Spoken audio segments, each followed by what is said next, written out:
ஸ்ரீமத் பகவத்கீதை 6வது அத்தியாயம் தியான யோகம். இந்த சாப்டரை நம்ம போன வகுப்புல ஆரம்பிச்சு ஒரு ஸ்லோகம் 2வது ஸ்லோகம் கொஞ்சம் பார்த்துட்டு பகவான் ஸ்ரீகிருஷ்ணர் கர்ம சந்நியாசம், கர்ம பல சந்நியாசம் இது ரெண்டுக்குமான புரிதலை சிஷ்யனுக்கு ஏற்படுத்தணும், அர்ஜுனனுக்கு ஏற்படுத்தணும் அப்படிங்கிறதுக்காக தான் ஞான கர்ம சந்நியாசம் அப்படிங்கிற 4வது அத்தியாயத்திலிருந்தே இந்த டாபிக்கை சொல்லிக்கொண்டே வர்றார். நம்ம இந்த டாபிக்ல ரொம்ப முக்கியமானது என்ன அப்படின்னு, கிரக்ஸ் ஆஃப் த டாபிக் அப்படின்னு எதை சொல்லலாம் அப்படின்னு சொன்னா, எந்த மாதிரியான ஒரு மனநிலையோடு ஒருவன் இருந்தால் அவன் எய்த வேண்டியதை எய்த முடியும் அப்படிங்கறது தான் இங்க சொல்லிக்கணும். ஃபர்ஸ்ட் எடுத்த உடனே சொல்லிட்டார் என்ன மனநிலை அவனுக்கு இருக்கணும். அனாஸ்ருத கர்ம பலம், கர்ம பலம் அனாஸ்ருதக.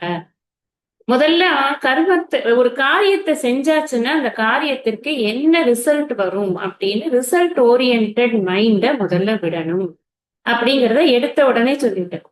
எவன் ஒருத்தன் காரியம் பண்ணும் பொழுது அந்த ரிசல்ட்லயே கவனம் செலுத்தாமல் காரியத்திலேயே கவனம் செலுத்துகிறாங்க.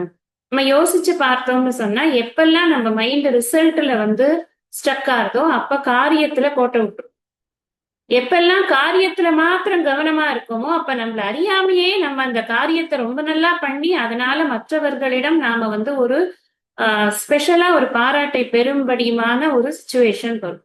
இது சாதாரணமா சமையல்ல இருந்து ஆரம்பிச்சு, வீடை நீட் பண்றதுல இருந்து ஆரம்பிச்சு, ஆபீஸ்ல ஒரு நல்ல வேலை பண்றதுல இருந்து ஆரம்பிச்சு, சொசைட்டில ஒரு சர்வீஸ் பண்றதுல வரைக்கும் எதுவா இருந்தாலுமே நாம அந்த செயலை எந்த விதமான ஒரு கண்ணோட்டத்தில் பார்க்கிறோம், அதை எப்படி அணுகுகிறோம், அதுதான் அங்க ரொம்ப முக்கியம். அதைத்தான் பகவான் இங்க சொல்லி புரிய வைக்கிறதுக்கு முயற்சி பண்றது என்னன்னா, சந்நியாசி யோகி அப்படின்னு 2 விஷயத்தை பிரித்து கொண்டு இவர்கள் பெரியவர்கள் இவர்கள் சாதாரணமானவர்கள்னு நினைக்க வேண்டியது இல்லை. இங்க சந்நியாசி அப்படின்னா நிரக்னிகி அப்படின்னு அவருக்கு ஒரு அடையாளம் கொடுக்கிறது. நிரக்னிகி அப்படின்னா என்ன? அக்னியை விட்டவன்.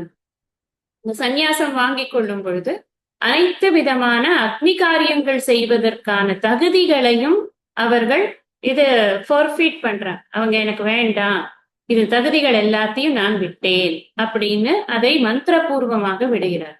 அதுக்கப்புறம் அவர்களால் ஒரு ஹோமத்தை பண்ணுவதற்காக அங்க அக்னி முன்னாடி நின்று ஒரு ஹோமம் பண்றவராக அவரால் இருக்க முடியாது.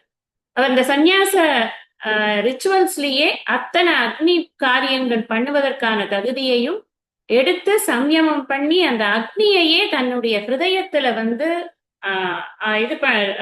சம்யமம் பண்ணி வச்சுக்கிறாங்க அப்படின்னு சொல்றது சாஸ்திரம். அதனாலதான் அவர்கள் அக்னி ஸ்வரூபமாகவே இருக்கிறார். அக்னிங்கிறது வேற ஒண்ணுமே இல்லை, ஞானம்தான். ஞான ஸ்வரூபமாகவே சந்நியாசிகள் இருக்கிறார்கள். ஞானத்திற்காகத்தான் சந்நியாசத்தை எடுத்துக்கொண்டிருக்கிறார்கள். அதனால இந்த அக்னி காரியம் அப்படிங்கிறது ஸ்பெசிபிக்கா அவர்கள் பண்ண வேண்டிய அவசியம் இல்லை. ரீசன் பீயிங் டைம் மேனேஜ்மெண்ட் நிறைய தடவை சொல்லியிருக்கேன். அதே மாதிரி இங்க யோகி அப்படிங்கிறவருக்கு அக்ரியக அப்படின்னு சொல்றாரு. அவரும் என்ன பண்றார் அப்படின்னா, நித்திய நைமித்திக கர்மங்களை தவிர மற்ற கர்மங்களை எல்லாவற்றையும் அவர் விட்டு விடுகிறார். நம்ம பார்த்திருக்கோம் ஏற்கனவே, கர்ம பல சந்நியாசி வர்சஸ் கர்ம சந்நியாசி. உங்களுக்கு டவுட்டா இருக்கு, எனக்கு புரியல, இப்போ எனக்கு மறந்து போச்சு அப்படின்னா 5வது அத்தியாயம் முதல் 5-6 ஸ்லோகங்களுக்குள்ள இருக்கிற விளக்கங்களை எல்லாம் நீங்க திரும்ப பார்த்தீர்கள்னா அப்ப உங்களுக்கு இது புரியும். அங்கெல்லாம் நாம டிஸ்கஸ் பண்ணிருக்கோம். கர்ம பல சந்நியாசி, பலத்துல இச்சை வைத்தாதான் நாம பிராயஷ்சித்த கர்மமோ இல்ல காமிய கர்மமோ பண்ண போறோம். கர்மம் எத்தனை வகைப்படும்? 4 வகைப்படும்னு படிச்சிருக்கோம். நித்திய நைமித்திக காமிய பிராயஷ்சித்த அப்படின்னு. காமிய கர்மம் பிராயஷ்சித்த கர்மம் இது 2லயும் பலன் இச்சை கட்டாயமாக இருந்துதான் ஆகும். நான் காமியம்ன்ற வேர்டே என்ன? ஆசை, ஏதோ ஒன்று அடையணும், ஒரு மனைவியை அடையணும், ஒரு புத்திரனை அடையணும், ஒரு செல்வத்தை அடையணும், சொர்க்கத்தை அடையணும், அடையணும் அடையணும் அடையணும் போயிட்டே இருக்கு. நான் உயிர் மூச்சு இருக்கிற வரைக்கும் எனக்கு எதையாவது அடைந்து கொண்டேதான் இருக்க வேண்டும். அப்ப அந்த காமியம்ங்கிறது நானா நிறுத்தினார் ஒழிய நிறுத்தார். 2 ஸ்வீட்டு 4 ஸ்வீட்டு 6 ஸ்வீட்டு 8 ஸ்வீட்டு அப்புறம் ஒரு திகட்டல் ஒரு வாமிட்டிங் சென்சேஷன் வரும்போது நிறுத்திடணும். கரெக்டா? மாதிரிதான் மனசு ஒரு நேரத்துல அந்த திகட்டலும் வாமிட்டிங் சென்சேஷனையும் கொண்டு வரும் இந்த உலக இன்பங்களை அனுபவிக்கிற விஷயத்து. ச்சே, என்ன எப்ப பார்த்தாலும் இதே சினிமா திருப்பி திருப்பி ஆடுறான் பாடுறான் மரத்தை சுத்துறான் ஓடுறான் ஃபைட்டு போடுறான், என்ன இதை பார்த்துட்டே இருக்குது. 15 வயசுல அப்படியே செவிரேறி குதிச்சு இதுல பிளாக்ல டிக்கெட் வாங்கி சினிமா பார்த்ததெல்லாம் பார்த்தாச்சு போறோமே. இப்ப என்ன மறுபடியும் நம்ம 60 வயசுலயும் வந்து அப்படியே தடியை ஊனிண்டாது அப்படியே போய் அந்த சினிமாவை இழிச்சு கட்டிட்டு போய் பார்க்கணுமா என்ன அப்படின்னு ஒரு எண்ணம் வருதா இல்லையா? அன்னைக்கு வாங்கின பலூன் இன்னைக்கு வேண்டான்ற மாதிரி தானே இருக்கு. அந்த பலூனே வாங்கினா கூட நம்ம பேரம் பேத்திகளுக்கு கொடுக்கலாமான்னு தோன்றது இல்லையா? மாறுறது, இன்ட்ரெஸ்ட் எல்லாம் மாறுறது. காமம் அப்படிங்கிறது அப்படி மாறிக்கொண்டே இருக்கக்கூடியது. காமிய கர்மம் அப்படிங்கிறது நாமளா நிறுத்தாம அது நிறுத்தவே நிறுத்தாது. 60 வயசுல பலூன் பிடிக்காம இருக்கலாம், ஆனா வேற ஒண்ணு பிடிக்கும். அந்த வேற ஒண்ணுங்கிறது 80 வயசுல வேற ஒண்ணு பிடிக்கும். அப்படி பிடிக்கிறதுங்கிறதுல நாமளாதான் ஒரு எல்லையை கொண்டு வரணுங்கிறதுனாலதான் உனக்கு படிக்கணும்னா இந்த பிடிக்கிறதெல்லாம் விடு. முதல்ல இந்த பிடிக்கிறத பிடிச்சியானா படிக்கிறத படிக்க முடியாது. தட் இஸ் தம் ரூல் நமக்கு. அதனால எது பிடிக்கிறதோ அதை பின்னாடி அலையாத. அதனாலதான் காமிய கர்மத்தை விட்டுடு அப்படின்னு அட்வைஸ் பண்ண சாஸ்திரம். அதே மாதிரிதான் பிராயஷ்சித்த கர்மங்கள். பிராயஷ்சித்த கர்மங்கள் எதுக்கு பண்றோம்? நமக்கு இந்த துன்பம் ஏற்படக்கூடாது அப்படிங்கிறதுக்காக பண்றோம். ஏதோ ஒரு தவறு நம்மள அறியாமையோ அறிந்தோ நம்ம செய்திருக்கோம், துன்பம் ஏற்படுகிறது. துன்பத்தை போக்கிக் கொள்ளணும்னா ஜோசியர்கிட்ட ஓடுறோம். ஜோசியர் உடனே நீங்க இந்த இதெல்லாம் பண்ணினீங்கன்னா உனக்கு துன்பம் போயிடும் அப்படின்பார். நம்ம இதெல்லாம் பண்ணி முடிச்ச உடனே துன்பம் போயிடுறதா அப்படின்னு கேட்டா அது தெரியாது. ஆனா இதை பண்ணிட்டோங்கிற திருப்தி நம்ம மனசுல வந்துடுறது. அதனால துன்பத்தின் சாயல் நம்ம மனசுல வரணும். அவ்வளவுதான். நாம என்ன அனுபவிக்கிறோமோ அதை அனுபவித்துக் கொண்டுதான் இருக்க போகுது.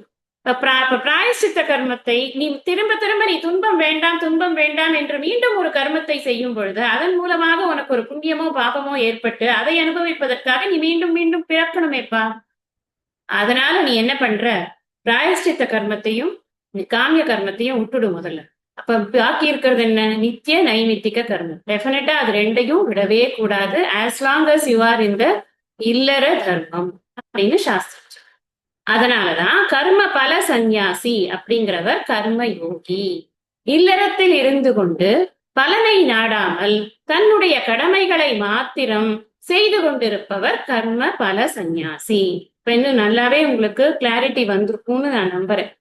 சில சமயம் நம்ம கிளாரிட்டி வந்த மாதிரி தெரியும், வேற ஒரு ஸ்லோகம் படிக்கிறச்சே எப்படியா நம்ம படிச்சோம் அப்படின்னு நமக்கே தோணும். அனுபவம் தான். அதனாலதான் மறுபடியும் at the cost of repetition எங்கெங்கெல்லாம் சான்ஸ் கிடைக்கிறதோ அங்கங்கெல்லாம் விஷயங்களை வந்து விளக்கிக் கொண்டேதான் போகிறோம். அதனால நீங்களும் அதே மாதிரி அந்த விளக்கங்களை உள் வாங்கிக் கொள்வதற்கு முடிஞ்ச வரைக்கும் முயற்சி பண்ணணும். 2வது சிரவணம் 3வது சிரவணம் பண்ணும் பொழுது ஃபுல் கம்ப்ளீட் கிளாரிட்டி டெஃபினட்டா கிடைச்சு. அதுவும் அனுபவம் தான், அனுபவத்துலதான் சொல்லணும். அதனால இப்ப இங்க என்ன சொன்ன, ஃபர்ஸ்ட் ஸ்லோகத்துல நிரக்னிகி அப்படிங்கிறதுனால அவன் சன்னியாசியா? இல்ல, தட் யூ கேன் சே. அவனுக்கு அக்னி காரியமே பண்றது இல்ல, அவனுக்கு காமிய பிராயஷ்சித்த கர்மாக்களே பண்றது, எந்த கர்மாவும் பண்றது கிடையாது, நித்திய நைமித்திக கர்மாவும் பண்றது கிடையாது அவனுக்கு. அந்த வாழ்க்கை முறையை எதுக்காக எடுத்துட்டு இருக்கான்? படிக்கிறதுக்காக, சிரவண மனன நித்தியாசனத்துக்காக மட்டுமே அதை எடுத்துக்கொண்டிருக்கிறான். குருமுகமாக உட்கார்ந்து குருவுக்கு சேவை பண்றது ஒரு கர்மா தான் அவனுக்கு அப்படின்னு அவன் பண்ணி கொண்டிருக்கிறான். அதனால மட்டும் அவன் சன்னியாசி அப்படின்னு நம்ம எடுத்துட்டுலாமா? சரி, இவன் வந்து யோகி வந்து அக்ரியனாக இருக்கிறான், ஒரு காரியம் கிடையாது, ஆனா நித்திய நைமித்திக கர்மம் மட்டும்தான் பண்ணி கொண்டிருக்கான், அதனாலேயே அவன் யோகின்னு எடுத்துக்கலாமா? இல்லப்பா, ரெண்டுமே நீ இந்த ஸ்டேட்டஸ் ஆஃப் த லைஃப் ஸ்டைல வச்சு தீர்மானம் பண்றது கிடையாது. அதுக்கு உள்ளுக்குள்ள ஒரு விஷயம் இருக்கு, அனாசிரித கர்ம பலம் அப்படின்னு சொல்லி. கர்மம் எந்த கர்மம் பண்ணினாலுமே அந்த கர்மத்திற்கான பலன் மீது நாட்டம் இல்லாமல் யார் ஒருவன் இருக்கிறானோ அவனுக்குத்தான் அந்த சந்நியாசினா சந்நியாசிக்கான ஒரு தன்மையும் யோகினா யோகிக்கான ஒரு தன்மையும் கொடுக்கப்பட முடியும். அப்படிதானே? அப்ப எது வந்து ரொம்ப முக்கியம் அப்படின்னு பார்த்தா, இந்த 2 லைஃப் ஸ்டைல்லையுமே ரொம்ப முக்கியமா இருக்கிறது அப்படின்னா அது இந்த மனசு, சித்த சுத்தி அப்படிங்கிறது தான் ரொம்ப முக்கியம். இந்த அனாசிரித கர்ம பலம்ங்கிறத நாம எப்படி புரிஞ்சுக்கணும் அப்படின்னா, கர்மத்தில் பலனில் இச்சை வைத்தால் என்ன ஆகும்? நீங்க சொல்லுங்க பார்க்கலாம், என்ன ஆகும்னு. எனக்கு ஒரு பலன் வரலன்னா ஆயிடும், உடனே கோபம் வரும், குரோதம் வரும், ஆத்திரம் வரும், அழுக வரும், யாரை பாக்குறோமோ எல்லார்கிட்டையும் துவேஷம் வரும். அப்ப காமம், குரோதம், துவேஷம் இதெல்லாம் ஜாஸ்தி ஆயிடும். அறியாமையினால் இவை அனைத்தும் வரும். இப்பதான் படிச்சோம், இன்னா செய்யாமை இதெல்லாம் வந்ததுன்னா நான் உடனே மத்தவனுக்கு துன்பத்தை கொடுக்க ஆரம்பிச்சு. கரெக்டா? அதனாலதான் இந்த கர்ம பலன்ல இச்சை வைக்காமல் நடக்கிறது நடந்து கொண்டே இருக்கட்டும். என்னுடைய வேலை என்னன்னா, எனக்கு என்ன இட்ட பணியோ அதை நான் சரியாக செய்து கொண்டிருக்கேன். நமக்கு அதை பத்தி பிரச்சனை கிடையாது. என்ன வேணாலும் அதுக்கு ரிசல்ட் இருக்கட்டும். என்னோட ரிசல்ட் வந்து பல ஃபேக்டர்ஸ்னால டிட்டர்மைன் ஆகப்பட்டிருக்கு அப்படிங்கிறது எனக்கு தெரியும். அதனால நான் அந்த ரிசல்ட் பக்கம் என்னுடைய மைண்ட செலுத்தினா என்னோட பாதையிலிருந்து நான் விலகி போவேன் அப்படிங்கறத நாம நல்லா புரிஞ்சுக்கணும். அதுக்குதான் முதல்ல அதை சொல்லிட்டேன். வெறும் இந்த ஒரு வாழ்க்கை முறைகள் மாத்திரம் தீர்மானிப்பது அல்ல. இந்த வாழ்க்கை முறைகள் எல்லாம் நம்முடைய வசதிக்காக ஏற்படுத்தப்பட்டவை மட்டுமே. இது தகுதி அல்ல அப்படின்னு புரிஞ்சுக்கணும். மோட்சத்திற்கு இதுதான் தகுதியானா. சாதாரணமா வீட்டுல இருந்து கொண்டே இந்த விஷயங்களை நன்றாக படித்து தன் கடமைகளை ஒழுங்காக செய்து கொண்டிருப்பவர்களும் மோட்சத்திற்கு தகுதி உடையவர்கள் தான். மோட்சத்துக்கு இன்னாருக்கு தகுதி கிடையாதுன்னு எங்கேயும் கிளாசிபிகேஷன் கிடையாது. அதை நல்லா தெரிஞ்சுக்கணும். ஜாதியினாலோ மதத்தினாலோ பாலினத்தினாலோ எங்கேயுமே கிளாசிபிகேஷன் கிடையாது. நாங்கெல்லாம் லேடிஸ், நாங்கெல்லாம் என்ன பண்ண முடியும்? ஆம்பளையா பிறக்கலையேன்னு கவலையா இருக்கு. சாஸ்திரம் அப்படி சொல்லவே இல்லை. அது எல்லாம் எல்லா இடத்துலயும் புருஷன் போட்டா கூட சுவாமிஜி அழகா சொல்லுவார். அப்படி போட்டிருக்கிறதுனால அது லேடிஸ்க்கு கிடையாதுன்னு நினைச்சுக்காதீங்க. யாரெல்லாம் முக்திக்காக தன்னை தயார்படுத்தி கொள்ள வேண்டும் என்று இந்த படிப்புக்காக வராங்களோ, வேதாந்தம் படிக்க வராங்களோ, அவர்களுக்கு எல்லோருக்கும் அந்த மோட்சமானது அவர்களுக்கு உரிமைதான். இன்னும் சொல்ல போனா அப்படி வரவே இல்லைனாலும் அவர்கள் முக்தர்கள் தான். அதை புரிந்து கொள்வதுதான் லேட்டா புரிஞ்சுப்பாங்க. அவ்வளவுதான். எல்லாருமே முக்தர்கள் தான். ஏனென்றால் இருப்பது அந்த பரம்பொருள் ஒன்றுதான். நாம அறியாமையினால பலவாக இருக்கிறதுன்னு நினைத்து கொண்டிருக்கிறோம். ஒன்றுதான் இருக்கிறது, அது ஒன்றாகத்தான் இருக்கிறது. இதெல்லாம் தான் பாடம். இதைத்தான் நாம புரிஞ்சுக்கணும். அடுத்த ஸ்லோகத்துல என்ன சொன்னார்? 2வது ஸ்லோகத்துல எம் சந்நியாசம் இதி பிராகு யோகம் தம் வித்தி பாண்டவ. எதை சந்நியாசம் சொல்றாங்களோ அதுதான் யோகம் அப்படின்னு புரிஞ்சுக்குவோம். ரெண்டும் ஒண்ணுதான் அப்படின்னு முன்னாடியே சொன்னேன் நானு. 5வது அத்தியாயத்துல சந்நியாசஸ்து மகாபாகோ துக்கமாப்தும் அயோகதக. நீ இதை புரிஞ்சுக்காம நான் சந்நியாச வாழ்க்கை முறைதான் எனக்கு பெருமையை தரும், அதனால் நான் சன்னியாசியாகத்தான் வாழ்வேன்னு சொன்னியானா ரிட்டர்ன் வர முடியாத ஒன் சிங்கிள் டிக்கெட் உள்ளது. அது நீங்க போலாம், டெஸ்டினேஷன் அங்க போயிடலாம், ரிட்டர்னுக்கு வாய்ப்பே கிடையாது. அப்படி ஒரு இடத்துக்கு எதுக்கு போற? அப்படி ஒரு இடத்துக்கு போகணும்னு முடிவு பண்ணனா அது அந்த இடத்துல போய் சஸ்டெயின் ஆகிறதுக்கு தகுந்த ஒரு தகுதிகளை வளர்த்து கொண்டு அப்புறம் போ. அதுதான் பகவானுடைய உபதேசம் இந்த 6வது அத்தியாயத்துல முக்கியமா. நீ சன்னியாசம் எடுத்துக்கணும்னு ஆசைப்படுற, அது சன்னியாச வாழ்க்கை தான் நல்லது. ஏன் இதெல்லாம் சொல்றாரு அவர் அப்படின்னா, நான் பைக்ஷம் அப்பீகலோகேன்னு அவன் சொன்னதுனால இதெல்லாம் சொல்றேன். நான் இதுக்கு பிச்சை எடுத்தா சாப்பிட்டுடுவேன். நான் எதுக்கு என்னோட அண்ணன் தம்பிகளை கொன்னுட்டு என்னோட சொந்தக்காரங்களை எல்லாம் கொன்னுட்டு அந்த ரத்த சகதியில எனக்கு என்ன சாம்ராஜ்யம் வேண்டி கிடக்கு, எனக்கு அந்த ராஜாங்கமே தேவையில்லை, இப்படி எல்லாம் பேசினானா இல்லையா? நீ பிச்சை எடுக்க முடியாதப்பா. ஏன்னா உனக்கு மனசுல அதுக்கு தகுதி இல்லையே. மனத்துக்கு தகுதி வேண்டும் என்பதற்காக நீ உன்னை தயார்படுத்தி கொண்டுதான் ஆக வேண்டும். அதுக்குதான் இவ்வளவும் சொல்றது. அப்ப அடுத்ததுல வரியில சொன்ன நக்கிய சந்நியஸ்த சங்கல்பக யோகி பவதி கஷ்டன. நீ சங்கல்பத்தை சந்நியாசம் பண்ணாமல் எப்படி யோகி ஆகும்? சங்கல்பம் என்பது என்ன? ஆசை என்பதன் வேறே சங்கல்பம் தான். சங்கல்பம் தான் முதல்ல ஏற்படுறது. சங்காத் சஞ்சாயத்தே காமக. முதல்ல ஒரு பொருளை பார்க்கும் பொழுதோ, ஒரு மனிதரை நினைக்கும் பொழுதோ, ஒரு இடத்தை பற்றி நினைக்கும் பொழுதோ அதனுடைய அது என்ன மாதிரியான இன்பத்தை நமக்கு கொடுக்கும்னு மனசு ஒரு செகண்ட் மெமரியில இருந்து எடுக்கிறது இல்ல, அங்கதான் சங்கல்பம் இருக்கு. அந்த ஒரு பிராக்ஷன் ஆஃப் அ செகண்ட்ல நான் தீர்மானம் பண்ணிடுறேன், இந்த பொருள் எனக்கு வேண்டும், இது இல்லைன்னா என்னால வாழ முடியாதுன்னு நான் அங்க தீர்மானம் பண்றேன். அங்க சங்கல்பம் இருக்கு. அந்த சங்கல்பத்தை நீ ஜெயிக்கிறியா? பொருள் எல்லாம் பொருளா மட்டும் பார்க்கறதுக்கு உன்னால முடியதா? அப்பதான் நீ யோகி ஆகணும். ஏனென்றால் அந்த சங்கல்பம் என்பது எனக்கு வேலை செய்யறது அப்படின்னா, எனக்கு ஒரு பொருளை பார்த்து ஒரு இச்சை ஏற்படுறதுன்னா நான் என்ன பண்ணுவேன்? அந்த இச்சையை தீர்த்து கொள்வதற்கு ஒரு காரியம் பண்ணுவேனே. அந்த காரியத்திலிருந்து எனக்கு அதுக்கப்புறம் புண்ணியமும் பாபமும் எனக்கு ஏற்படுமே. நான் அந்த இச்சைக்காக பண்ணக்கூடிய காரியத்தினால் அந்த புண்ணிய பாபம் என்னை லிப்பியத்தே இல்லை, லிப்பியத்தே என்ன ஒட்டும். நான் எப்ப என்ன ஒட்டாது அப்படின்னா, எனக்கு சங்கல்பம் இல்லாமல் கடமையாக எல்லா காரியங்களையும் ஈஸ்வரார்ப்பணமாக பிரம்மண்யாதாய கர்மாணி சங்கம் தியக்த்வா தனஞ்சய. ஞாபகம் இருக்கா? 5வது அத்தியாயம். ஈஸ்வரார்ப்பணமாக என்னுடைய காரியங்கள் அனைத்தையும் நான் செய்து கொண்டிருக்கிறேன் அப்படின்னா நாங்க பல் தேய்க்கிறது குளிக்கிறது எல்லாத்தையுமே ஆமா பஷ்யன்னு ஸ்ருண்வன்னு ஸ்பிருசன்னு ஜெகன் கச்சன்னு எல்லாம் சொல்லிட்டாரே அவர் தான். அவர் நீ என்ன விதமான ஆக்டிவிட்டி பண்ணுவியோ அத்தனையும் இந்திரியத்தார்த்தே அப்படின்னு சொல்லிட்டாரே அத. அப்ப நம்ம அதை புரிஞ்சுக்க வேண்டியது என்ன அப்படின்னா, நாம் உண்மையிலேயே மன அமைதி பெற வேண்டும் அப்படின்னு நம்ம நினைச்சோம்னா, மன அமைதியுடன் நாம் சாஸ்திரம் படிக்கணும்னு நினைச்சோம்னா, சாஸ்திரம் படிச்சதையே நாம தொடர்ந்து சிந்தித்துக் கொண்டிருக்க வேண்டும். இங்க சிந்தனைக்கு தான் இந்த யோகமே, தியான யோகம். எப்படி சிந்திக்க வேண்டும், சிந்திக்கிறதுக்கு என்ன மாதிரியான மன அமைப்பு வேண்டும், அதுக்குதான் இதை படித்துக் கொண்டிருக்கு. அப்படி வேண்டும் நினைச்சோம்னா சாஸ்திரம் கொடுக்கிற கிளாரிட்டியை நாம முதல்ல புரிஞ்சுக்கணும். இந்த கிளாரிட்டியை கொடுக்கறதுக்குத்தான் வியாசர் இந்த அத்தியாயத்தையே முதல்ல எழுதியிருக்கார் அப்படின்னு மகான்கள் எல்லாம் சொல்றா.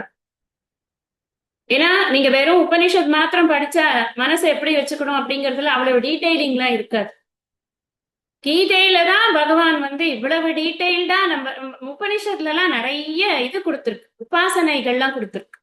நிறைய உபாசனைகள், நிறைய தியானங்கள், எப்படி தியானம் பண்ணணுங்கிறதெல்லாம் நிறைய கொடுத்திருக்கு. தைத்திரிய உபனிஷத்துல எல்லாம் நிறைய தியானங்கள்லாம் கொடுத்திருக்கு, ரொம்ப பிரமாதமான தியானங்கள். ஆனா அதை பண்ணறதுக்கு நீ என்ன பண்ணணும்? ஃபர்ஸ்ட் நீ உள்ள உட்கார்ந்து நான் தியானம் பண்றேன்னு அப்படியே போஸ்டர் எல்லாம் கரெக்டா வைத்துக்கொண்டு உன் மனசு எங்கேயாவது சுத்தி கொண்டிருந்ததுன்னா, எஸ் ஆத்மரதி ரேவசியாத் ஆத்ம திருப்தஷ்ட மாணவக, அவன் தானேப்பா திருப்தனாக இருக்கிறான், அவன் தானே சந்துஷ்டனாக இருக்கிறான், தன்னிலேயே தான் இன்புற்றிருப்பவனாக நீ இருக்கிறாயா? எந்த விதத்திலும் இன்பம் கொடுக்க, உனக்கு எந்த விதத்திலும் இன்பம் கொடுக்க முடியாது என்பதை உறுதியாக நீ நம்புகிறாயா? அப்பத்தான் நீ தியானமே உட்கார்ந்து பண்ண முடியும் இல்லையா? இல்லைன்னா தியானம் பண்ணும் பொழுதே யோசிச்சு பாருங்க, ஐயோ அவங்க தியான மேட்டு சூப்பரா இருக்கே, இது எங்க வாங்கினாங்கன்னு முடிச்ச உடனே முதல்ல கேட்கணும். அதை கேட்கணும், அது மறந்து போயிடக்கூடாது. நம்ம பாட்டுக்கு தியானம் உட்காந்துட்டு நல்லா இருக்கேப்பா, கலர் கூட சூப்பரா இருக்கே, ஒரு செகண்ட் தியானம் நிக்குங்கிறீங்க, அதுக்கப்புறம் நிக்கவே நிக்காது. அந்த ஷாப்பும் அந்த ப்ராடக்டும் அந்த இது விலையும் தெரிஞ்சுக்காத வரைக்கும் முடியவே முடியாது. கூப்பிட்டு ஏங்க அது எவ்வளவுன்னு கேட்டா கூட வெட்டுரும். அந்த அளவுக்கு மனசு என்ன பண்ணும்? விக்ஷேபத்துல போய் ஆடிக்கொண்டிருக்கு. அப்படி இருக்கு மனசு, சாதாரண மனசு இல்ல. நாம ரொம்ப கொண்டாடி கூத்தாடுறதுக்கான மனசு கிடையாது இது. இது பயங்கரமான தில்லாலங்கடி, எப்படி வேணாலும் நம்மளை ஏமாத்தி விட்டோம். அத நம்ம நல்லா கவனிச்சுதான் அந்த மனசை நம்ம இந்த மனசோட தான் இருந்து இந்த தியானத்தையும் நம்ம பண்ணி இந்த சாஸ்திரத்தை தொடர்ந்து நம்ம சிந்தனையில வைத்துக் கொண்டிருப்பதற்கு நிதித்தியாசனத்தையும் பண்றது. எந்த மனசை வைத்துக் கொண்டு பண்றது? இதே மனசை வை. அதனால எப்ப வரைக்கும் நான் அந்த கர்மயோகத்தை பண்ணி கொண்டிருக்கணும், பலனை நான் உத்தேசிக்காமல் நான் பண்ணணும் அப்படிங்கிற கேள்வி இருக்கு இல்லையா? அதுக்கெல்லாம் தான் பகவான் அடுத்தடுத்தது பதில் சொல்ல போறார். ஆறு ருக்ஷோர் முனேர் யோகம், இதை நான் போன வாட்டி சொல்லி கொடுத்துட்டேன். நான் இப்ப சொல்லிட்டு படிக்கிறேன். ஆறு ருக்ஷோர் முனேர் யோகம் கர்ம காரணமுச்யதே யோகாரூடஸ்ய தஸ்யைவ ஷமः காரணமுச்யதே.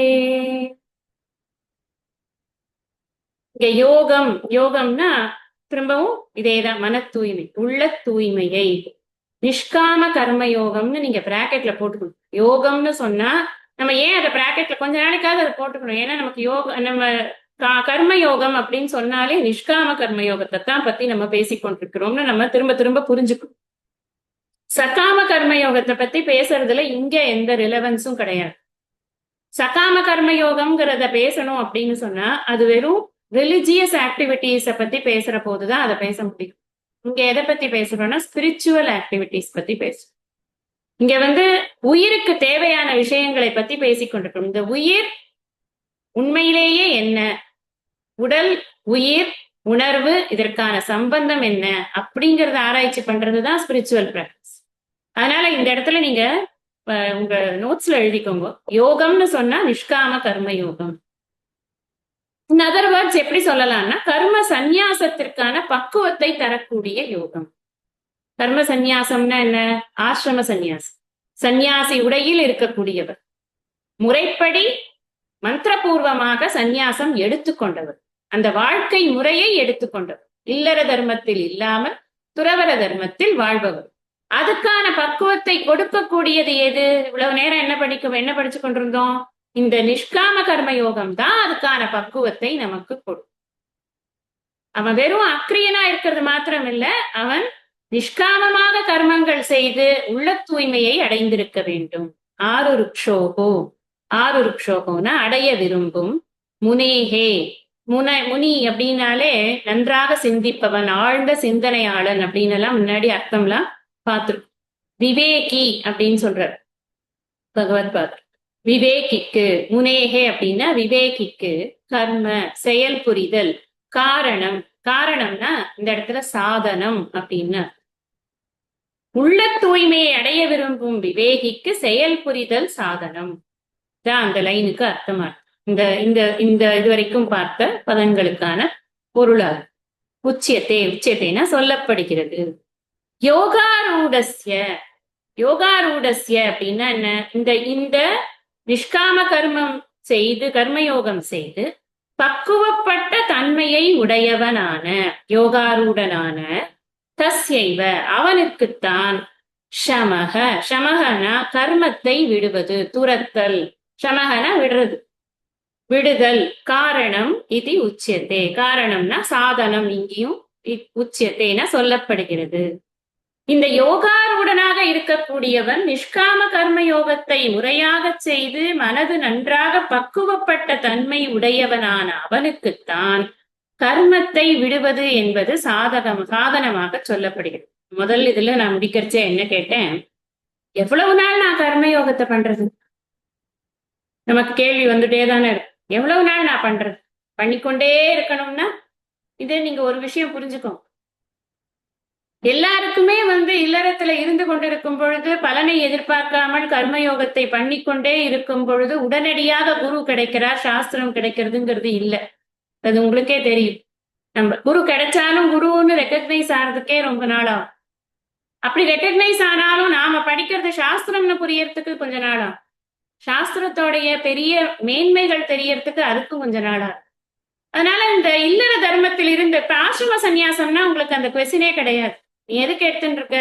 விவிதிஷா சந்நியாசம் அல்லது வித்வத் சந்நியாசம், ரெண்டு முறையில எதுக்கு படிப்பதற்காக எடுத்தாலும் சரி, படித்த பிறகு எடுத்தாலும் சரி, ரெண்டுதான் அதுக்கு வித்தியாசம். அது எதுக்காக எடுத்துக்கொண்டாலும் சரி உனக்கு டிஸ்டர்பன்ஸ் கிடையாது. உனக்கு ஒரு அந்த சந்நியாச தீட்சை கொடுத்த ஒரு குரு இருப்பார், மற்ற குருமார்கள் எல்லாம் இருப்பார்கள் சொல்லிக் கொடுப்பதற்கு. நேர போவோம், கிளாஸ் படிப்போம், தியானம் பண்ணுவோம், அப்படியே வந்து கொண்டே இருக்க வேண்டியதுதான். பிக்ஷை டயத்துல பிக்ஷை சாப்பிட்டுட்டு பேசாம ரூம்ல போய் உட்காந்து அந்தந்த பாடங்களை திரும்ப திரும்ப படிக்கிறது. அவர் வகுப்பு எடுக்கும் பொழுது மாத்திரம் உட்கார்ந்து வகுப்பு அட்டென்ட் பண்றது. மற்றபடி குரு சொல்ற வேலைகள் ஏதாவது இருந்ததுன்னா, குரு நிறைய வேலைகள் வைத்துக் கொண்டிருந்தாருன்னா அதை ஏதாவது டிஸ்ட்ரிபியூட் பண்ணாருன்னா, கொடுத்தாருன்னா செய்யுது.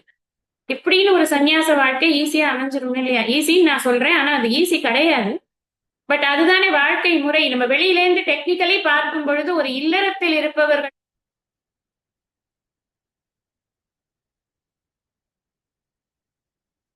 இருக்கிறதுனால இங்க என்ன சொல்றாரு அப்படின்னா, இந்த உள்ள தூய்மையை அடைய விரும்பும் கர்மயோகி அவனுக்கு அவன் எத்தனை நாளைக்கு அவன் அதை பண்ணிக்கொண்டே இருக்கணும்னா, உள்ள தூய்மை அடைவது வரை அப்படிங்கிறது தான் இங்க ஆன்சரா இருக்கு. எவ்வளவு நாள் நான் பண்றது அப்படின்னா, மனப்பக்குவம்ங்கிறது ரொம்ப. இந்த மனப்பக்குவம் எப்படி தெரியும் வெளியில? நான் ஒரு மனப்பக்குவம் உள்ளவன் இல்ல வேற இந்த ஸ்கூல்ல எல்லாம் ப்ரீஃபெக்ட் பேட்ச் கொடுக்குற மாதிரி ஏதாவது போர்டு, இப்ப மனப்பக்குவம் உடையவர்னு ஒரு இது கொடுப்பாடா, பேட்ச் கொடுப்பாடா? நமக்கே தான் தெரியணும். நமக்கு சாஸ்திரம் படிக்கிறச்சே மனசு விக்ஷேபத்தினால அலையாம சாஸ்திரம் படித்துக் கொண்டிருக்கிற சமயத்தில் அதையே படித்துக் கொண்டிருக்க நம்மளால் முடிகிறதா? கேட்டுக்கொண்டிருக்க நம்மளால் முடிகிறதா? கேட்ட பிறகு அதிலேயே மனசு கொஞ்ச நேரத்துக்கு நிலைத்து நிற்கிறதா? எப்பொழுது பார்த்தாலும் எங்கும் எதிலும் அதை பற்றியே சிந்திக்க நம்மளால முடிகிறதா? இறை சிந்தனையை விட்டு வேறு சிந்தனை இல்லாமல் என் மனமானது அசையாமல் இருக்கிறதா? இதெல்லாம் தான் ரொம்ப முக்கியம். இதெல்லாம் இருக்கு அப்படின்னு சொன்னா அப்பதான் மனசு கொஞ்சம் பக்குவப்பட்டு கொண்டு இருக்கிறது அப்படின்னு அர்த்தம். இல்லைன்னா நம்ம எந்த விதமான ஆக்டிவிட்டி பண்ணும் பொழுதும் அந்த ஆக்டிவிட்டிலேருந்து இன்னொரு ஆக்டிவிட்டிக்கு தான் ஸ்பிரிங் ஆறும் அப்படின்னு சொன்னா மனசு பக்குவம் ஆகல அப்படின்னு தான் அர்த்தம். இந்த விஷயங்கள்லாம் வெளியிலேருந்து யாராவது சொன்னா பயங்கர கடுமையான கோவம் வரும், ஒத்துக்க மாட்டோம். அதனாலதான் நான் திரும்ப திரும்ப சொல்றது, நமக்கு நாமளே ரேங்க் கார்டு போட்டுக்கிறது தான் பெஸ்ட். நாமளே இதுதான் நான் சொல்லியாச்சே, இதெல்லாம் தான் கிரைட்டீரியா, இதுக்கெல்லாம் நான் டிக்கெட் அடிச்சுட்டே வர வேண்டியதான். எனக்கு இது இருக்கா, இது இருக்கா, இது இருக்கா, ஆயிடுத்து அப்படின்னா அப்ப என் மனம் பக்குவப்படுகிறது அப்படின்னு நாம புரிஞ்சுக்கலாம். ஏன் இது பக்குவப்படணும்? என்னத்துக்கு இதெல்லாம் வேண்டாத வேலை எனக்கு? நான் ஏதோ மனசுன்னு பகவான் கொடுத்துருக்க. நான் சாஸ்திரம் படிக்க குரு கிடைச்சிட்டாரு, குரு கிட்ட உட்காந்து படிச்சுட்டு இருக்க வேண்டியதானே. மனசு ஊரு சுத்துறதே. சித்த சுத்தி இருந்தாதான் அது ஞானத்திற்கு தகுதி உள்ள மனமாகிறது. ஞானத்தை பெறுவதற்கு தகுதி உள்ள மனம்ங்கிறது எது? நஹ்ய சந்நியஸ்த சங்கல்பக. முன்னாடிதான் சொன்னார், இப்பதான். எந்த சங்கல்பமுமே இல்லாமல் சங்கல்பங்கள் அனைத்தையும் சந்நியாசம் செய்திருக்கக்கூடிய ஒரு மனம்தான் எனக்கு சித்த சுத்தியை கொடுக்கக்கூடிய, சித்த சுத்தியுடன் இருக்கக்கூடிய மனமாக இருக்கு. அப்படிப்பட்ட மனத்தில் தான் என்னால் ஞானத்தை உள்வாங்கிக் கொள்ள முடிகிறது. இங்க முக்கியம் அதுதான். ஒரு மணி நேரம் லெக்சர் அடிக்கிறது முக்கியம் இல்ல. ஒரு மணி நேரத்துல என்னால ஒரு 10 நிமிஷத்தை கிராஸ் பண்ண முடியறதுன்னு, 10 நிமிஷம் 15 நிமிஷத்துக்கு மேல கிராஸ்பிங் இருக்கவே இருக்காது, டெஃபினட்டா இருக்காது. அதுவே இருந்ததுனாலே பெரிய காரியம் இல்லையா? அதனால இந்த ஞானத்திற்கு தகுதி எது அப்படின்னு சொன்னா சித்த சுத்தி தான் தகுதி. இந்த சித்த சுத்திக்கு என்ன பண்ணணும் அப்படின்னா விருப்பு வெறுப்புகளை ஜெயிக்கணும். அப்ப இந்த சித்த சுத்தியை, விருப்பு வெறுப்புகளை ஜெயிப்பதன் மூலம் சித்த சுத்தியை பெறணும்னா அதுக்கு என்ன வழி? சாதனம்னு சொல்லியிருக்காரு இந்த ஸ்லோகத்துல. என்ன சொல்லியிருக்காரு? சாதனம். சாதனம் கர்ம காரணம். காரணம் எது அப்படின்னா கர்ம தான் காரணம். பாத்தீங்களா? தோசையை அப்படியே திருப்பி போட்டுச்சு. நீ செய்யற காரியத்தினாலதான் உனக்கு சித்த சுத்தி. வெறும் அந்த, இப்ப நான் ஒரு புது கீதா ஸ்டூடெண்டா, உங்களுக்கு எல்லாம் வராது அந்த சந்தேகம். புதுசா ஒரு கீதா ஸ்டூடெண்டா, என்ன கர்மா தானே பண்ண சொல்ற, அப்புறம் என்ன, சரி கிளம்புப்பா வேலை பார்க்கலாமா? எந்த வேலையை எப்படி பார்க்கணும் தெரியாம பார்த்தோம்னா மாட்டிப்போம் இல்லையா? இங்க என்ன சொல்ற? கர்ம காரணம். என்ன கர்ம காரணம்? நிஷ்காம கர்மம் தான் காரணம். என்ன விதமான கர்மம் பண்ணும் பொழுதும் அந்த கர்மத்தினுடைய பலனில் நம்முடைய நாட்டமானது இருக்கக்கூடாது. நித்திய நைமித்திக கர்மங்கள் பண்ணத்தான் வேண்டும். அதை எப்படி பண்ணணும்னா நிஷ்காமமா நித்திய நைமித்திக கர்மங்கள்ங்கிறது என்ன? லேடிஸை பொறுத்தின வரைக்கும் வாசல் வாசல் கோலம் போடுறது, விளக்கேத்துறது, அன்றாடம் சுவாமிக்கு ஏதாவது ஸ்லோகங்கள் சொல்றது, நைவேத்தியங்கள் பண்றது, காக்காய்க்கு போடுறது, செடி தண்ணி விடுறது, எல்லாமே பஞ்சமகா யஜ்யம் என்னெல்லாம் பண்றோமோ எல்லாமே நித்திய கர்மங்கள் தான். நைமித்திக கர்மங்கள் அவ்வப்போது வரக்கூடிய பூஜைகளை எல்லாம் பண்றது. இப்ப இந்த எந்த ஒரு விஷயத்திலையுமே எதை பண்ணும் பொழுதுமே பகவானே நான் இதை பண்றேன், எனக்கு இதை பண்ணு, பகவானே நான் உனக்கு இன்னைக்கு இந்த இந்த சங்கட சதுர்த்திக்கு நான் இத்தனை பழக்கட்டை பண்றேன், என் பொண்ணுக்கு இது பண்றேன் கிடையாது. நோ சங்கல்பம். என்ன நீங்க ஒரேடியா குண்டை தூக்கி போடுறீங்க? எப்படி நம்ம மத்தவங்களுக்காக ப்ரே பண்றது எவ்வளவு பெரிய விஷயம், எவ்வளவு பெரிய உயர்ந்த விஷயம் இல்லையா? நீ ப்ரே பண்ணுவ, அப்புறம் ப்ரே பண்ணது நடக்கலைன்னா பகவான்கிட்டே போய் சண்டை போடுவ. நான் இவ்வளவு தூரம் பண்ணினேனே நீ பண்ணலையே அப்படின்ப. அதனால உனக்கு ஏற்படக்கூடிய புண்ணிய பாபங்களை மறுபடியும் அனுபவிப்ப. இதுக்குதான் சாஸ்திரம் சொல்றது வேண்டாம், உனக்கு சங்கல்பங்கள் வேண்டாம், என்ன நடக்கிறதோ அதுதான் நடக்க போடுது. அதை புரிந்து கொண்டு நீ பாட்டுக்கு உன்னுடைய கடமையை செய்து கொண்டு நீ சாஸ்திரத்தை படிக்கிறதுல நிறைய கவனத்தை செலுத்து. சாஸ்திரம் நம்ம மனசுக்கு எதையும் ஏற்றுக்கொள்ளக்கூடிய மனப்பக்குவத்தை ஃபர்ஸ்ட் கொடுக்கும். இதெல்லாம் மேஜிக்லாம் கிடையாது, லாஜிக்கு. நம்ம என்ன நடந்தாலும் சரி, இது இறைவனுடைய பிரசாதம். பிரசாதம்ங்கிறத ஏற்றுக்கொண்டோம் அப்படின்னு சொன்னா நமக்கு அதுக்கப்புறம் அதுல செகண்ட் ஒப்பீனியன்கிறதே இருக்காது. கோவில்ல எங்கேயாவது புளியோதரை கொடுத்தோடனே, என்னங்க உப்பே போடல, எப்படியா கோயில்ல புளியோதரை பண்ணுவீங்க அப்படின்னு போய் நம்ம மடப்பள்ளியில நின்று சண்டை போட்டு வருவோமா? கேட்க மாட்டோம். அதே ஹோட்டல்ல கொடுத்தான்னா எடுத்துட்டு போய் ரிட்டர்ன் போயிட்டு சரியா பண்ணிட்டு எடுத்துட்டு வா அப்படின்னு சொல்லுவோம். சொல்றவங்க இருக்காங்க. அங்கேயும் சொல்ல மாட்டேன், அது வேற விஷயம். எதுக்கு சொல்றேன்னா அப்படி கேட்கறதுக்கான உரிமை அங்க இருக்கு, சாப்பாடுக்கு நம்ம காசு கொடுப்போம். இங்க பிரசாதம்னு சொல்லிட்டோமே, பிரசாதத்துல போய் நம்ம என்ன இது இருக்கு, நம்மளோட ஒப்பீனியன் என்ன இருக்கு? பேசாம சாப்பிடுறோம் இல்லையா? புளியோதரை மாத்திரம் பிரசாதம் கிடையாது, எனக்கு வரக்கூடிய இன்ப துன்பங்களும் பிரசாதம் தான். இந்த ஈஸ்வரார்ப்பண புத்திங்கிற விஷயத்த நாம சரியா புரிஞ்சுக்கணும்னா பலனை பிரசாத புத்தியோட ஏற்றுக்கொள்வதுங்கிற இந்த விஷயத்தை புரிந்து கொண்டால்தான் ஈஸ்வரார்ப்பண புத்தியோட நம்ம காரியத்தை பண்ணணுங்கிற விஷயம் புரியும். இந்த இந்த வேர்ட்ஸ் எல்லாம் புதுசா இருந்தது அப்படின்னா நீங்க புரிஞ்சுக்கிறதுக்கு முயற்சி பண்ணுங்க. ஈஸ்வரார்ப்பண புத்திங்கிறது புதுசா இருக்காது டெஃபினட்டா. இப்ப நான் பிரம்மண்யாதாய கர்மாணி அதுலயே சொல்லியிருக்கேன். எந்த காரியம் செய்தாலும் அது இறைவனுக்கு அர்ப்பணம் செய்து நான் செய்கிறேன், இது எனக்கு இட்ட பணி அப்படின்னு செய்கிறேன். அதே போலதான் அதில் எனக்கு என்ன பலன் வந்தாலும் அது இறைவன் கொடுத்தது அப்படின்னு வாங்கிக்கிறேன். அவ்வளவுதான், சிம்பிள். எங்க நான் ஸ்டார்ட் பண்றேனோ அதே இடத்துல நான் எண்ட் பண்றேன். ஏன்னா கர்ம பலம் அனாஸ்ரிதக. நீ நிஷ்காமமாக கர்மம் செய்கிறோம் அப்படின்னு சொன்னாலே கர்ம பலம் அனாசிரித்தகங்கிறது உள்ளுக்குள்ளேயே இருக்கிற விஷயம்தான். இது ஸ்பெஷலா சொல்ல வேண்டிய அவசியம் இல்லை. வேற என்ன சொல்றாரு? அப்படி பண்ணக்கூடியவன் தான் யோகி. இந்த கர்ம இவனுக்கு அந்த யோகிக்கு இந்த உள்ள தூய்மையை விரும்புகிறானா, அவன் என்ன பண்ணணும்னா, அவன் நிச்சயமாக கர்மம் செய்ய வேண்டும். அந்த கர்மம் எப்படி செய்ய வேண்டும்? நிஷ்காமமாக செய்ய வேண்டும். அவன் கர்ம பல சந்நியாசி. எந்த விதமான மெட்டீரியல் ரிசல்ட்ஸும் அவனுக்கு தேவை. அப்ப ஆன்மீக ரிசல்ட்ஸ் கேட்பானா அப்படின்னா அது ஆட்டோமேட்டிக்கா வரப்போகுது. நம்ம கேட்கிறோமோ கேட்கலையோ ஆன்மீக ரிசல்ட் என்ன நீங்க யோசிச்சு பாருங்க. ஒரு நிஷ்காம கர்ம யோகிக்கு நிஷ்காமமாக கர்மம் செய்யும் போது நிஷ்காம தர்ம அனுஷ்டானம் அவன் பண்றான். அப்ப அவனுக்கு என்ன ரிசல்ட்? ஆன்மீகமான ரிசல்ட். நீங்க கண்ணை மூடின்னு நீங்க பதில் சொல்லணும், சித்த சுத்தி. அதுதான் எப்படி இருந்தாலும் வரப்போறதே. பகவானே நான் இன்னைக்கு உனக்கு இந்த இதெல்லாம் பண்றேன், அதனால எனக்கு கொடுன்னு கேட்க போறோமா என்ன? அதை மாத்திரம் நம்ம டெஃபினட்டா கேட்க மாட்டோம். கேட்டோம்னா ரொம்ப நல்லது கூட இல்லையா? அப்ப சித்த சுத்தி தான் எனக்கு எப்படி இருந்தாலும் வரப்போறது. மெட்டீரியல் ரிசல்ட்ஸ் அப்படிங்கறத நான் கேட்கவே மாட்டேன். பைசாவோ இல்ல உறவுகள்ல இருக்கக்கூடிய இன்டராக்ஷன்ஸ் பத்தியோ, இல்ல உறவு என்னோட நிலைத்து இருக்கணும்னோ, இல்ல மற்றவர்களுடைய துன்பங்களுக்காக நான் போய் ஒரு பிரார்த்தனை வைக்கிறேன் அப்படின்னும், இதெல்லாம் அப்புறமா செகண்டரி.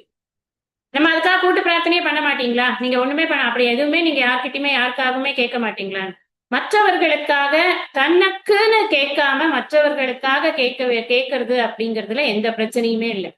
இது எனக்கு வேணும்னு கேட்க கூடாது. சங்கல்பம்ங்கிறது என்ன? இண்டிவிஜுவலுக்கு பண்ணிக்கிறது. பொதுவா அதுதான் லோக சங்கிரகத்துல வந்துடுறது.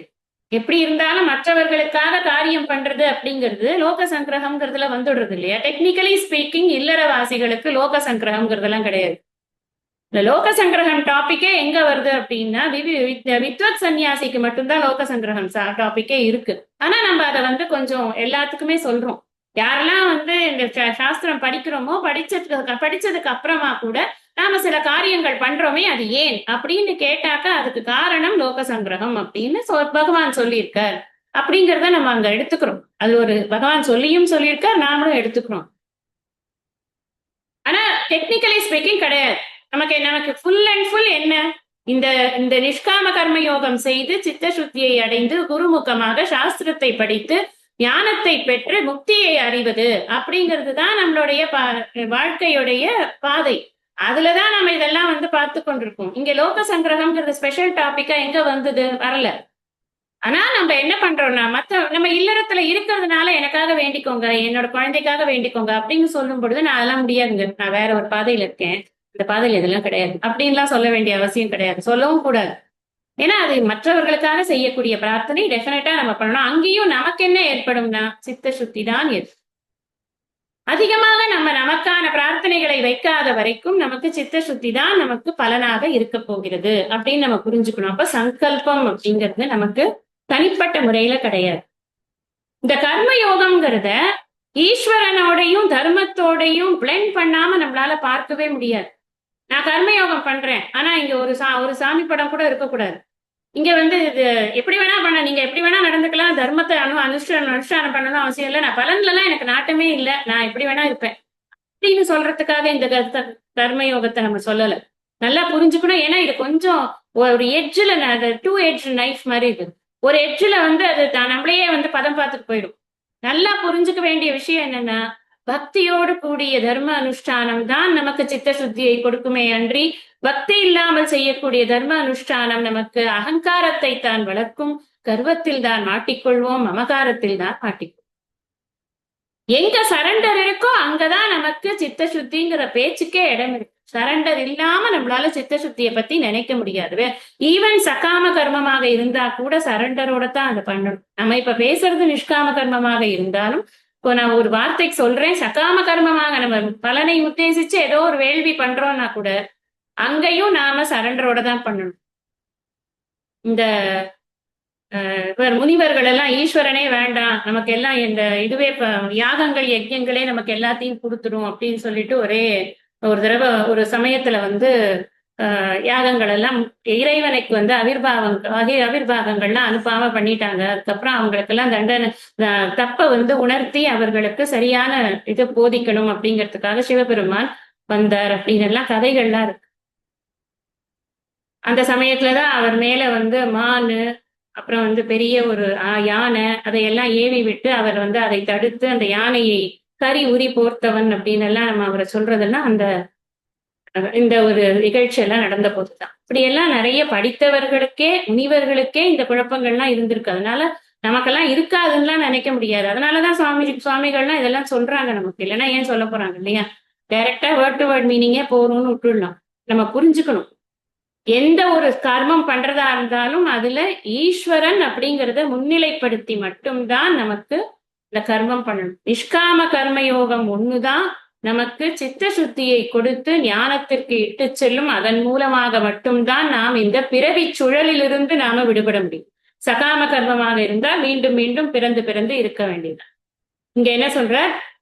யோகம் ஆருருக்ஷோகோ.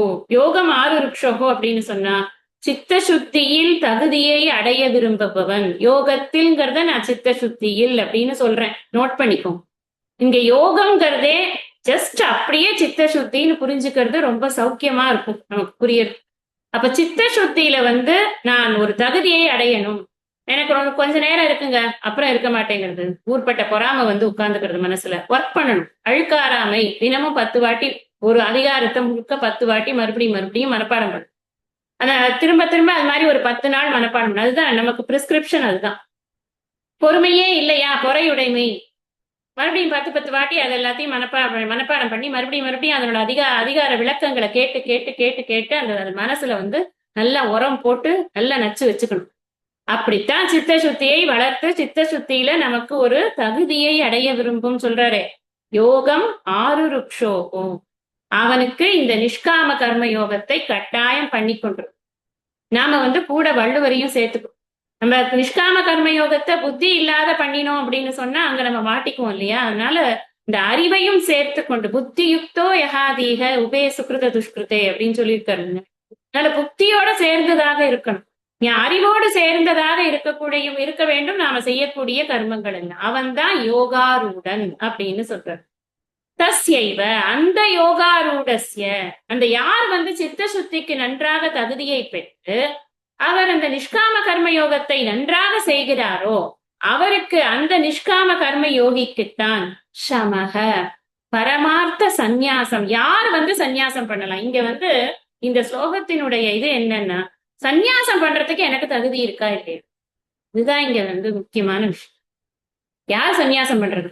நிஷ்காம கர்ம யோகத்தை நீ நன்றாக செய்திருக்கிறாய் என்றால், சித்த சுத்தியை நீ நன்றாக அடைந்திருக்கிறாய் என்றால், அந்த யோகாரூடஸ்ய அவனுக்குத்தான் சமக்காரணம் உச்சியதே. அவன் தான் விடுறதுக்கு தகுதியானவன். நான் விடுறேன், நான் கர்மனா பிரஜையா தனேன அப்படின்னா சும்மா அப்படிலாம் சொல்லுமா வாயில ஒரு மந்திரம் தெரியும் சொல்றது கிடையாது. எல்லாமே இருக்கு, நான் எல்லாத்துலயும் ஈடுபட்டு கொண்டிருப்பேன், எல்லா விஷயத்தையும் நான் கவனித்துக் கொண்டே இருப்பேன், அதுல நான் பண்ற எல்லா விஷயத்திலையும் எனக்கு வந்து மெரிட்ஸ் அண்ட் டிமெரிட்ஸ் எல்லாத்தையும் நான் வந்து பார்த்து கொண்டே இருக்கிறேன். அப்படின்னா நான் எப்படி வந்து நிஷ்காம கர்ம யோகம் பண்றவனா இருக்கு? நம்ம ஒரு இது இருக்கு இல்லையா, நம்மளே அதை வேலிடேட் பண்ணி பார்க்கணும், நான் பண்றதை எப்படி பண்றேன் அப்படின்னு. அப்ப அது மாதிரி இருக்கக்கூடியவனுக்கு அந்த அந்த நிலைமையை அடைஞ்சவனுக்குத்தான் சமக்காரணம் உச்சியத்தை. அவன் தான் வந்து இந்த விடுறதுன்னா என்ன, எதையெல்லாம் பிடிச்சு கொண்டிருக்கிறானோ பற்றை வைத்துக் கொண்டிருக்கிறானோ அவ்வளவையும் உடணும், அவ்வளவுதான். க்ஷமான்னா முதல்லயே நம்ம பார்த்திருக்கோம். இந்த மெய்வாய் கண் மூக்கு செவி இது எல்லாத்தையும் நம்ம வந்து இதுக்கெல்லாம் கொடுக்கக்கூடிய இன்பங்களை கொடுக்காமல் இருப்பது, அதுல ஒரு கட்டுப்பாடை வைத்துக் கொள்வதுன்னு பார்த்தோம் இல்லையா? இப்ப இது விடுறதுன்னா முக்கியமா என்ன, இந்திரிய கட்டுப்பாடு அப்படிங்கிறது அவனுக்கு இந்திரிய கட்டுப்பாடு இருந்தாதான் அவனால சன்னியாசியா இருக்க முடியும். எவ்வளவு இன்டர்லிங்க்டுன்னு பாருங்க ஒரு வேர்டும். இந்திரிய கட்டுப்பாடு இருந்தாதான் சன்னியாசியாக அவன் காலம் தள்ள முடியும். இது எப்ப நமக்கு வந்து கேர் ஆஃப் வள்ளுவம், கூடா ஒழுக்கம், கல்லாமை, வாய்மை, இன்னா செய்யாமை, வெகுளாமை எல்லாமே சேர்த்துக்கலாம். நமக்கு வசதியா போச்சு. இப்போ நம்ம அந்த டாபிக் தான் படித்து கொண்டிருக்கோங்க. அப்ப என்ன அப்படின்னா, இந்த எது வந்து சாதனம் அப்படின்னா, யாருக்கு எது சாதனம்? முதல்ல சாதனம் கர்ம சாதனம். யாருக்கு? நிஷ்காம கர்ம யோகத்தில் தன்னுடைய தகுதியை வந்து ஸ்திரப்படுத்தி கர்மம் தான் சாதனம். அப்படி ஸ்திரப்படுத்தி கொண்டவனுக்குத்தான் சமம் என்பது சாதனமாகிறது. தஸ்ய யோகாரூடஸ்ய சம காரணம் உச்சியதே. அப்படி.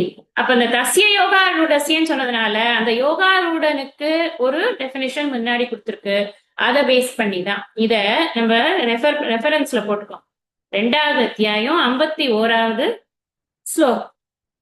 யதா தே மோக கலிலம் புத்திர்வ்யதிதரிஷ்யதி ததா கந்தாசி நிர்வேதம் ஸ்ரோத்தவ்யஸ்ய ஸ்ருதஸ்ய ச ஸ்ருதி விப்ரதிபன்னா தே யதா ஸ்தாஸ்யதி நிశ్చலா சமாதாவச்சலா புத்திஹி ததா யோகம் அவாப்ஸ்யசி. அந்த இடத்துல யோகம்ங்கிறதுக்கு நம்ம மோக்ஷம் அப்படின்னு இது கொடுத்துருக்கோம். அப்படின்னா என்ன அர்த்தம்? இதுல அந்த இடத்துல என்ன பார்த்தோம்? இந்த மோகத்தினால ஏற்பட்டிருக்கக்கூடிய இந்த டெல்யூஷன்னால உன்னுடைய மனக்குழப்பங்கள் இருக்குல்ல, அது உன்கிட்ட இருக்கிற வரைக்கும் உன்னால நீ எதையாவது ஒண்ணு பண்ணணும், எதையாவது ஒண்ணு தெரிஞ்சுக்கணும்னே நினைச்சுட்டு இருப்ப. அது போச்சுனாதான், அந்த மோகம்ங்கிறது போச்சுனாதான், மோகம்ங்கிறது என்ன? அறியாமை, மயக்கம். இதனால அது நடக்கிறது, இதனால எனக்கு இது வருது அப்படின்னு நினைக்கிறோம் இல்லையா? அதெல்லாம் போச்சுனாதான் இதுவரை கேட்டதிலும் அந்த விஷயங்களில் எல்லாம் உனக்கு ஒரு ஆசக்தியானது போயிடும். நிர்வேதம்னா அது எனக்கு ஒரு வைராக்கியமானது எனக்கு ஏற்படும். எனக்கு அது வேண்டாம் அப்படி. இது என்ன டாபிக்கோட வந்தது?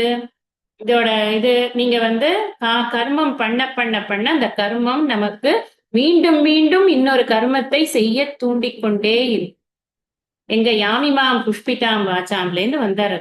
42ல இருந்து வந்த டாபிக் 52. இங்க வந்துதான் அவர் சிதப்பிரஜனுக்கு அதுக்கப்புறம் கேட்கிற சிதப்பிரஜ லட்சணங்களை பார்க்க.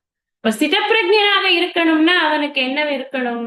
அவன் மனசுல குழப்பங்களோ இல்ல எதையாவது வேணும் வேணுங்கிற ஒரு ஆசையினுடைய சங்கல்பங்களோ இருக்கக்கூடாது. அப்படிங்கிறது ப்ரீ ரிக்விசிட் ஆஃப் சிதப்பிரஜன் அப்படின்னு நமக்கு தெரியறது இல்லையா? அதத்தான் இங்க சொல்றது. சரி, என் மனசு சித்த சுத்தி எல்லாம் அடைஞ்சிடுத்து. Okay, I am ready for இது பீயிங் யோகாரூட அப்படின்னு நான் எப்படி தெரிஞ்சுக்கிறது?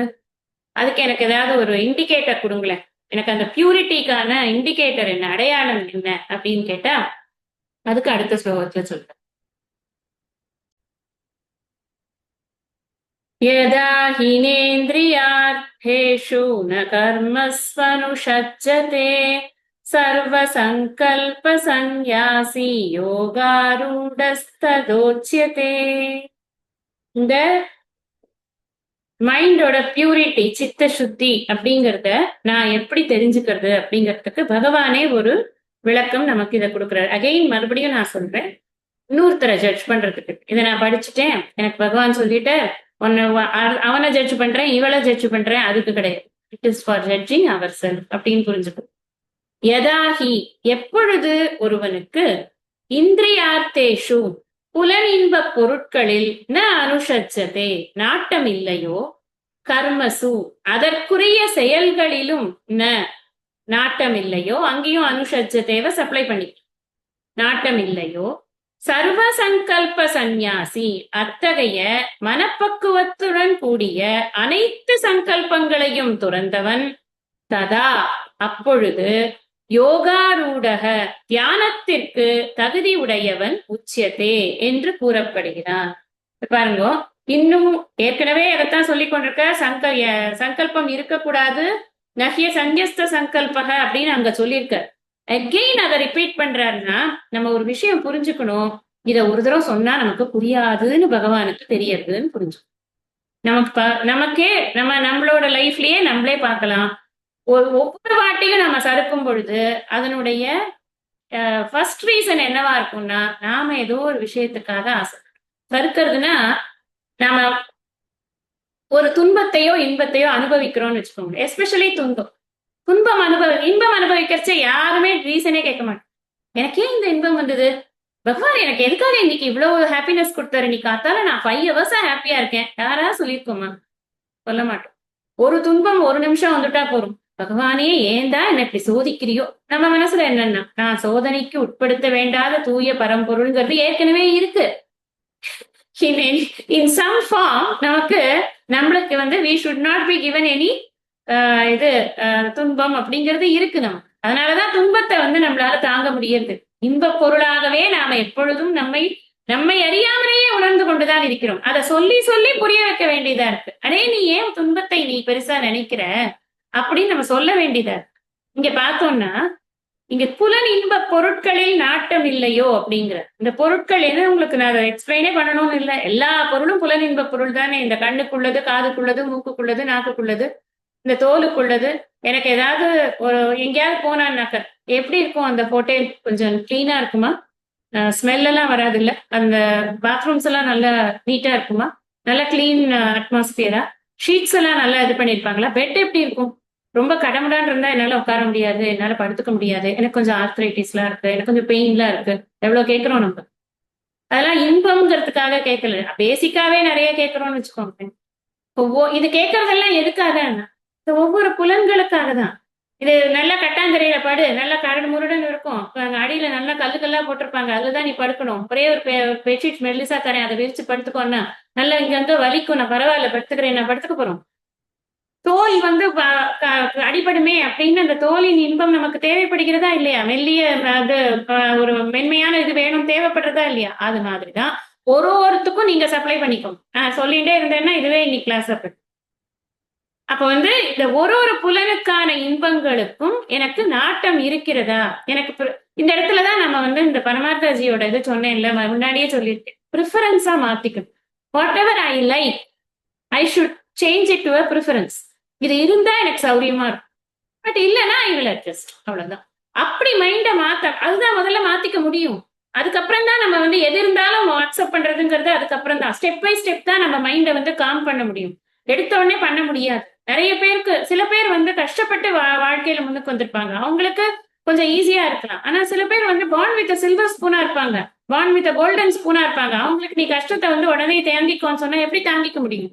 இது வேலையே வேண்டாம் போங்க பேசாம அப்படின்ட்டு போயிடுவாங்க இல்லையா? அதனால கொஞ்சம் கொஞ்சமா இந்த மனசு வந்து நம்ம மாத்திக்கணும், மாத்திக்கிறதுக்கு முயற்சியாவது பண்ணணும். அப்ப புலன் இன்பங்களில் நாட்டம் இல்லையோ? இது எப்ப நாட்டம் இல்லாம போகும்? அந்த யோகாரூடனாக இருக்கிறவன், கர்மத்தை சாதனமாக வைத்துக் கொண்டிருப்பவன், கர்மத்தை செய்யும் பொழுது, நிஷ்காமமாக செய்யும் பொழுது, தனக்கு அதனால் ஒரு பலன் வேண்டும் என்றோ ஒரு சௌகரியம் வேண்டும் என்றோ எண்ணாமல், தன் கடமையை மாத்திரம் விருப்பு வெறுப்பில்லாமல் எந்த இடத்திலும் எந்த காலத்திலும், இவர் சொன்னாலே எஞ்ஞான்றும் எப்பொழுதும் எப்படியா இருந்தாலும் அது மாதிரி நாம வந்து அந்த இதை செய்யறோமோ அப்ப செய்தோம் என்று சொன்னால் அப்ப மனசு பக்குவம். அதத்தான் முன்னாடி ஸ்லோகத்துல இந்த பக்குவம்ங்கிறது எப்படி அப்படின்னு பார்த்தோம். இந்த பக்குவம்ங்கிறத வந்து சங்கல்பம் இல்லாமல் நம்ம சித்தம் சுத்தமாக இருப்பது பக்குவம் அப்படின்னு ஒண்ணு பார்க்கும். இந்த பக்குவத்திற்கு லாங் டியூரேஷன்ல இந்த நிஷ்காம கர்மத்தை பண்ணிக்கொண்டே இருக்க இருக்க இந்த மனமானது பக்குவம் ஆகிறது. இது ரொம்ப ஜாஸ்தி அதிருஷ்ட சக்தி இருக்கு. இந்த நிஷ்காம கர்மயோகம் பண்ணும் பொழுது இதற்கான சக்தி வந்து நமக்கு வெளியில கண்ணுக்கு தெரியாது. யாரோ ஒருத்தர் நல்ல சர்வீஸ் பண்ணி கொண்டிருக்கிறார், இல்லறத்தில் தான் இருக்கிறார், நிறைய சர்வீஸ்ல ஈடுபடுறாரு, அவர் மனசு எப்படி இருக்கு அப்படிங்கிறது அவருக்கு மட்டும்தான் தெரியும். அவர் எவ்வளவு பக்குவம் அடைஞ்சிருக்காரு அப்படிங்கிறது நம்மளும் அதே மாதிரிதான். நம்ம பண்ணதான் நமக்கு தெரியும். அதனால நாம வந்து யாரையும் ஜட்ஜ்மெண்ட் எல்லாம் பார்க்கணும் அப்படின்னு அவசியமே கிடையாது. ஏன்னா அவங்களே தன்னைத்தானே ஜட்ஜ் பண்ணிக்கிறதுக்கு தான் பகவான் இதை கொடுத்து. நம்ம வந்து நிஷ்காம கர்மயோகம் தான் நான் பண்ணி கொண்டிருக்கிறேன், நான் வந்து எனக்கு வந்து பகவானுடைய கிரேஸ் எனக்கு எப்படியாவது என்ன ஃபாலோ பண்ணும், அதனால எனக்கு அதை பத்தி கவலை இல்லைன்னு இல்லை. அறிவும் நம்ம செய்யக்கூடிய காரியங்கள்ல நாம ஈடுபட்டு கடமைகளை சரியாக செய்வதற்கான அறிவும் நமக்கு வேணும். அதற்கேற்ற அருளும் பகவானிடமிருந்து நமக்கு கிடைக்கும். போன வகுப்பிலே சொன்னேன், அருள் தான் எங்கேயுமே ப்ரிவைலிங்கா இருக்கு. அது நாம நம்மளை டியூன் பண்ணி கொண்டால் நமக்கு கிடைக்கும். அதுக்குதான் போன இதுல சொன்னேன் நான், ஈஸ்வரனை சம்பந்தப்படுத்தாம இந்த நிஷ்காம கர்மயோகத்தை நம்மளால ப்ராப்பரா பண்ணவே முடியாது. மனசு பக்குவம் ஆகிறதுக்கு, மனசு பக்குவம் ஆகிக்கொண்டு இருக்கிறதுங்கிறது எப்ப தெரியறது அப்படின்னா, நிறைய பூ இருக்கு, என் தலைக்கு வேணும்னு நான் நினைக்கிறது முன்னாடி, இப்ப அதை வாங்கி அப்படியே சுவாமிக்கு ஒரு மாலையா கட்டி போடணும்னு நினைக்கிறது இப்போ மாறி இருக்கு. இதுதான் இண்டிகேட்டர்ஸ். நமக்கு கொஞ்சம் கொஞ்சமா எனக்கு வேணும்னு நினைக்கிறதுல இருந்து நான் இறைவனுக்கு அர்ப்பணிக்கிறேன், சமூகத்துக்கு அர்ப்பணிக்கிறேன் அப்படின்னு மாறுறது இல்லையா? இதுதான் இண்டிகேட்டர். இந்த இண்டிகேட்டர் கரெக்டா வேலை செய்யணும். அந்த சங்கல்பம்ங்கிறது செல்ஃபா இல்லாம செய்யணும், இறைவனுக்கு செய்யணும் அப்படின்னு மாறும் பொழுது அந்த இண்டிகேட்டர் கரெக்டா வேலை செய்யுது அப்படின்னு நாம புரிஞ்சுக்கணும். அவனுக்குத்தான் நாட்டம் இல்லை, அவன் தான் சர்வ சங்கல்ப சந்நியாசி.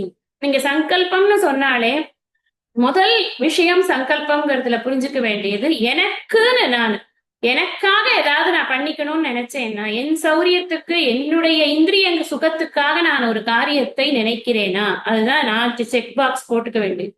இல்லையானா, நான் கொஞ்சம் பெட்டரா இருக்கேன். நான் கொஞ்சம் இந்த நிஷ்காம கர்ம யோகம் பண்ணி சித்த சுத்தியை நான் அடைந்து கொண்டு இருக்கிறேன் அப்படிங்கிறத புரிஞ்சு இன்னும் கொஞ்சம் கூட இதுல டுவெல் பண்ணலாம். நம்ம அத அடுத்த வகுப்புல நம்ம சிந்திக்கலாம். ஐயனே எனதுள்ளே நின்று அனந்த ஜென்மங்களாண்ட மெய்யனே உபதேசிக்க வெளிவந்த குருவே போற்றி. உய்யவே முக்தி நல்கும் உதவிக்கோர் உதவினாயேன் செய்யுமாறொன்றும் காணேன் திருவடி போற்றி போற்றி.